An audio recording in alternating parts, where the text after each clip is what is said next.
Okay, this is almost Memorial Day weekend, and this is Ralph and Claire Hunter, and they are the co-original founders of the Longboat Key Historical Society Incorporated. So, Ralph and Claire Hunter. Thank you. First of all, the date is almost Memorial Day 26. 2006. Right. 26. 26, yeah. 2011. Yeah. And we're going to tell about the history of Longboat Key.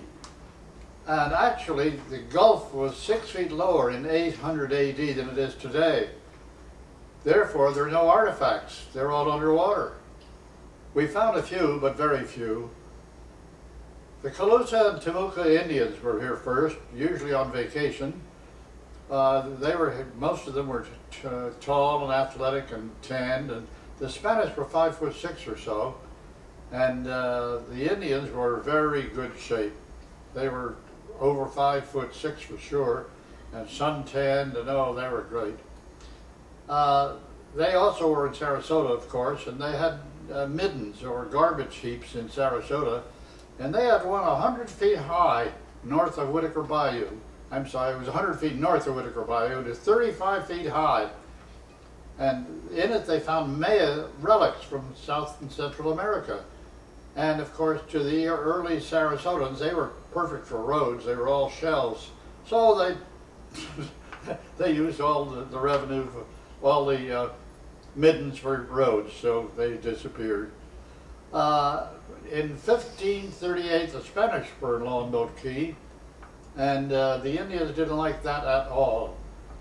The Indians built beach fires, and DeSoto and Juananesco was here.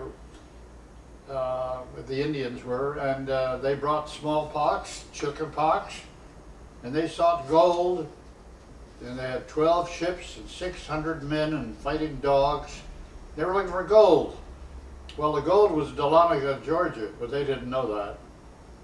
They never found any, of course.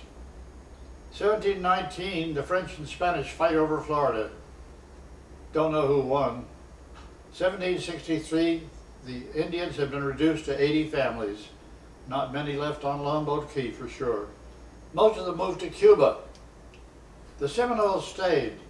The Seminoles mean wanderers, and many slaves joined the Seminole tribes. It's not really a tribe, it was an amalgam of a whole bunch of Indians who were moving south to get away from some of the other tribes, the Cherokees, for example. 1818, war with Andy Jackson.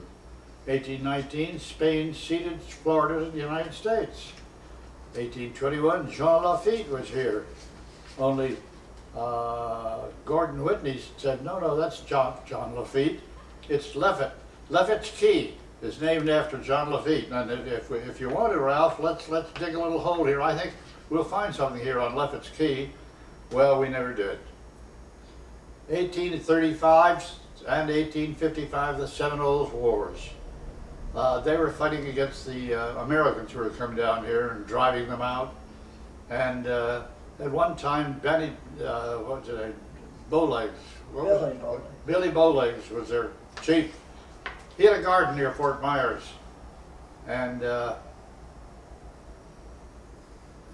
American soldiers didn't like that garden.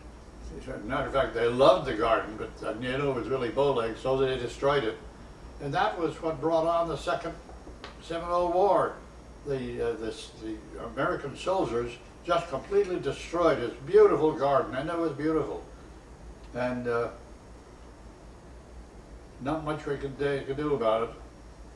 Incidentally, Mary Jane Wyatt lived in Manatee County, and she was a feisty gal. She weighed 80 pounds.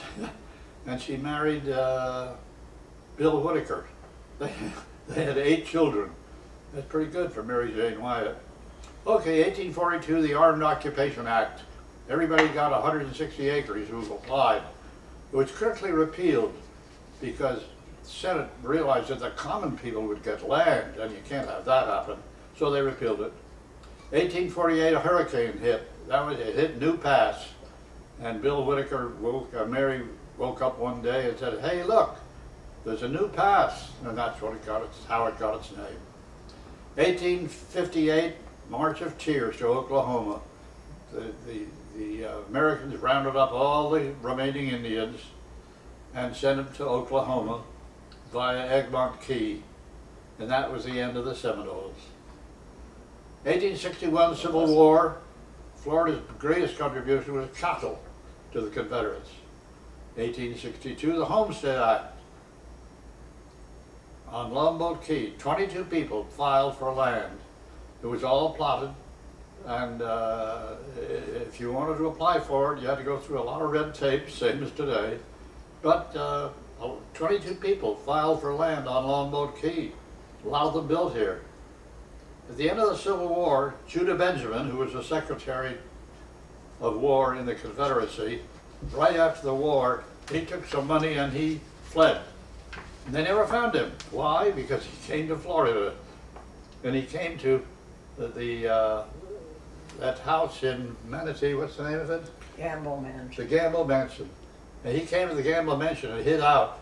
And it was a very interesting story about him. He hid out there for a while, and then he decided we wanted to get to England. Get to England?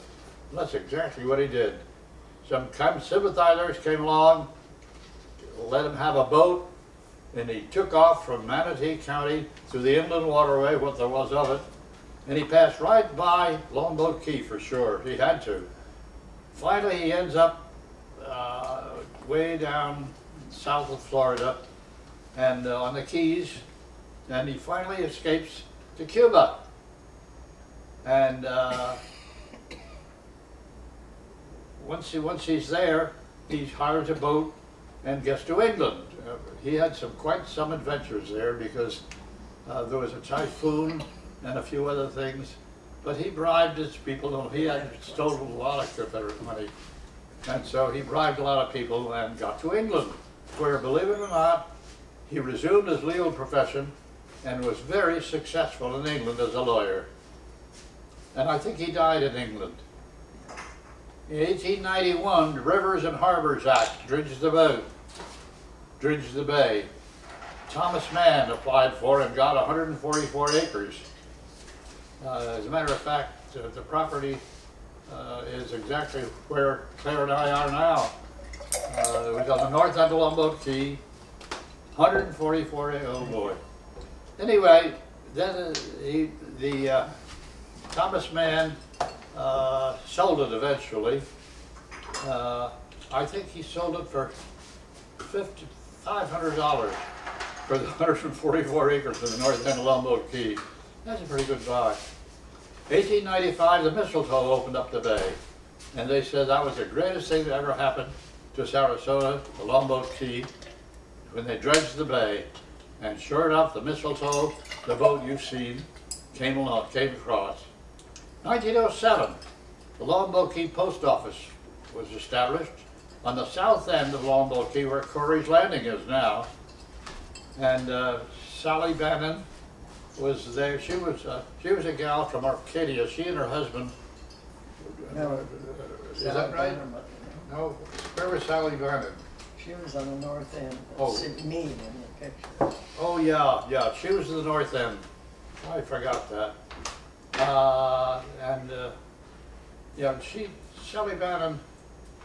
Sally Bannon's mother sold the place to the Holtz family, right? Yep.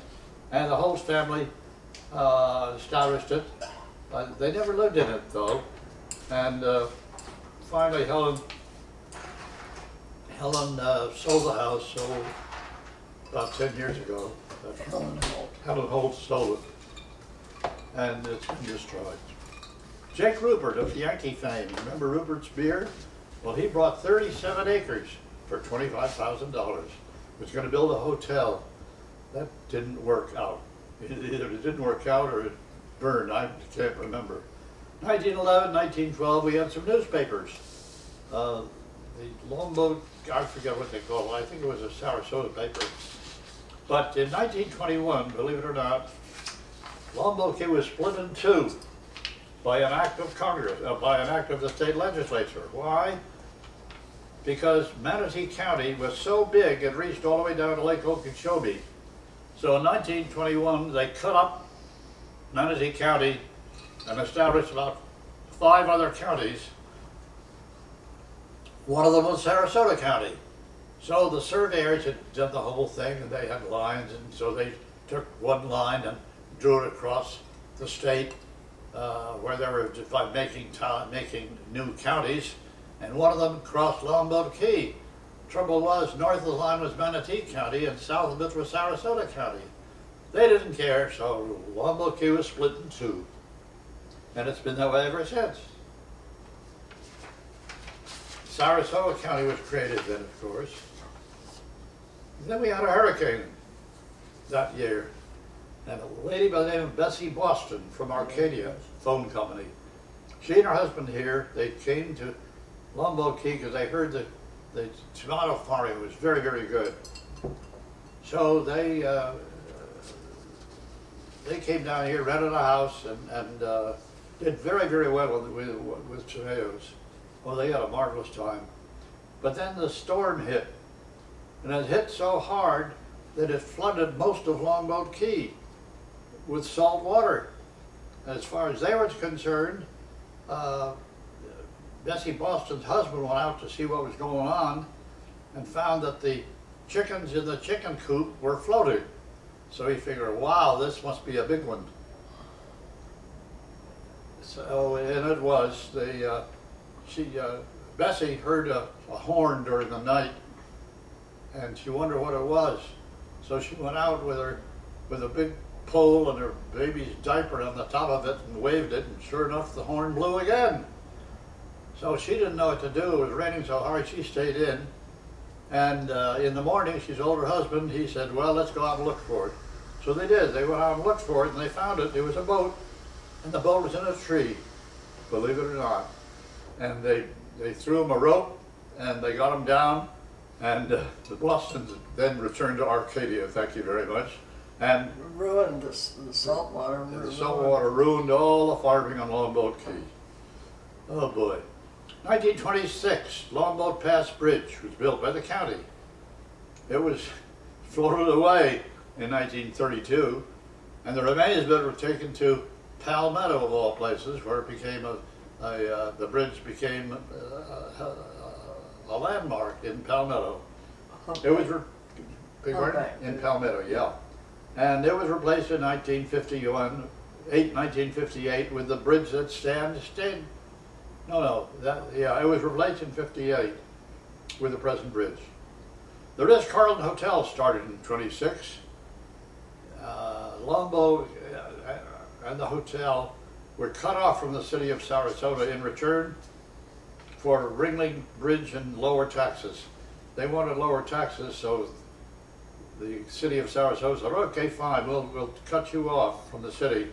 And Ringling said, that's fine, you can have the bridge now and lower the taxes. And that's how they did.